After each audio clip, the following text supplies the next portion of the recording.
जय जगन्नाथ। आज क्लास रे जानिबा को पाइबे दैनंदिन जीवन रे आमे व्यवहार करुथुबा वाक्य को आमे इंग्लिश टू इंग्लिश केमिति कहिबा। से सबु बेले चिल्लौछि, मो सांग सबु बेले हसुअछि। कौन तुमको लागुछि मु साधु अटे? कौन तुमको लागुछि से आसीबो? एई सबु सेंटेंस आमर दैनंदिन जीवन रे आसी थाए। एई सबु सेंटेंस जते हुए कौन तार सब रोल अछि सबु विषय रे जानिबा। ऑलवेज ऑलवेज कौन लागिबो ना से सबु बेले चिल्लौछि। She is always shouting. यार रूल कौन हिजबो? Subject plus is, um, are plus always plus verb रे आईएनजी जोग करा हिजबो प्लस ऑब्जेक्ट। से सबु बेले चिल्लौछि। She is always shouting. एटी कौन हिची? शाउटिंग रो आईएनजी जोग हे गेला। सी पाखरे एटी इज लागला। से सबु बेले पढ़ु अछि। He is always reading. मो भौणी सबु बेले डिया मारुछि। धर किए पचारला बेलକୁ से कौन करछि ना मो भौणी सबु बेले एमती डिया मारुछि। My sister is always jumping. मो सांग सबु बेले हसुछि। My friend is always laughing. सेही बालक माने सबु बेले क्रिकेट खेलुछंती। Those boys are always playing cricket. এই ভিডিওটি যদি ଆପଣମାନଙ୍କୁ ଭଲ ଲାଗେ ପ୍ଲିଜ୍ ଲାଇକ୍ ସେୟାର, ଯେଉଁମାନେ ନୂଆ ଥିବେ ସେମାନେ ସବସ୍କ୍ରାଇବ୍ କଲେ କ'ଣ ହେବ ନା ଯେତେବେଳେ ବି ମୁଁ ଭିଡ଼ିଓ ଛାଡ଼ିବି ସେଠି ନୋଟିଫିକେସନ୍ ଆସିଯିବ। ଯଦି ଭଲ ଲାଗେ ପ୍ଲିଜ୍ ଲାଇକ୍ ସେୟାର ସବସ୍କ୍ରାଇବ୍ କରିବା ପାଇଁ ଭୁଲିବେ ନାହିଁ। ଏଠି those boys are always playing cricket. ଏଠି ଦୋଜ୍ କାହିଁକି ହେଲା ନା ସେହି ବାଳକମାନେ। एठी दैट रो प्लूराल हैला दोज। दैट रो प्लूराल हैला दोज। एठी बॉयज अछि। बॉयज थिबारु एठी आर लागिला काइना बहुत उडे लोक बुझौतबारु एठी आर लागिछि। Are always playing cricket. एठी प्लेटा होइछ गोटे वर्ब। सेतरे कोन हिछि? आईएनजी जोग करा जाइछि। क्रिकेट हे गेला ऑब्जेक्ट।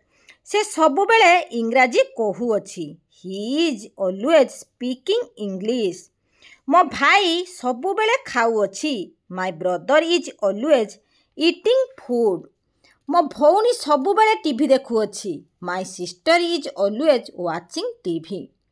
तापर आसुन जानिबा आउ को सेंटेंस सब आमे व्यवहार करंती। कौन तुमको लागुछि परीक्षा रे पास कर जिवो? कौन तुमको लागुछि से जने बुद्धिमान बा ज्ञानी लोक? कौन तुमको लागुछि से डरुआ लोक? एई सब सेंटेंस को आमे केमिति करिबा? एटा सबु बेले हमर दैनंदिन जीवन रे आसी थाए। डू यू थिंक बा डज ही थिंक होबो। डू यू थिंक नले does he think plus required sentence. एटा एमिति हुए। कौन तुमको लागुछि जे से जने बुद्धिमान बा ज्ञानी लोक? Do you think he is a wise man. कौन तुमको लागुछि से डरुआ लोक?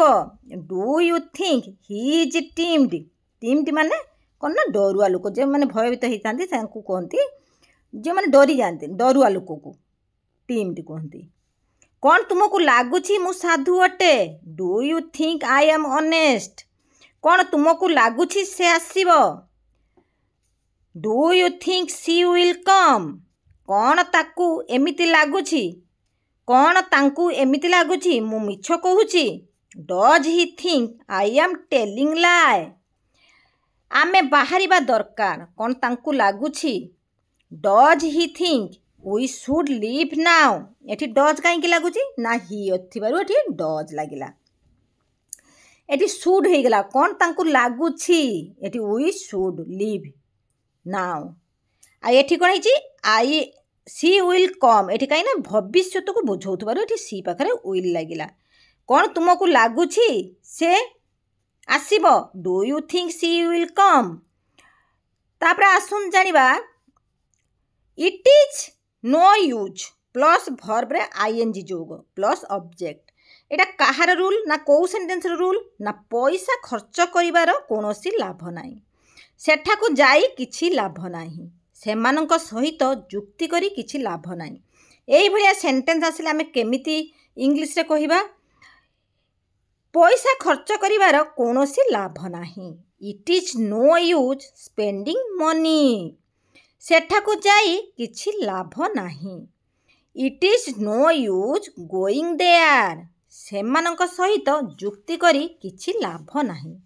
ଆମେ ଯାହା ସାଙ୍ଗେ ଯୁକ୍ତି କରନ୍ତି ସେ ଯେତେବେଳେ ନ ମାନେ ସେଇଠୁ ଆମେ ଏଇଆ କୁହନ୍ତି ଅଲଗା ଲୋକକୁ।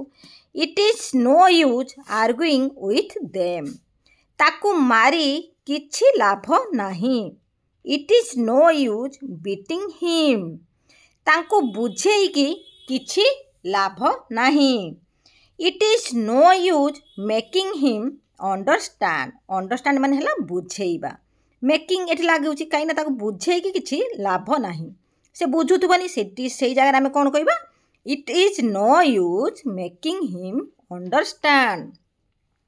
এই ভিডিওটি যদি ଆପଣଙ୍କୁ ଭଲ ଲାଗେ ପ୍ଲିଜ୍ ଲାଇକ୍, ସେୟାର, ସବସ୍କ୍ରାଇବ୍ କରିବା ପାଇଁ ଭୁଲିବେ ନାହିଁ। ଜୟ ଜଗନ୍ନାଥ।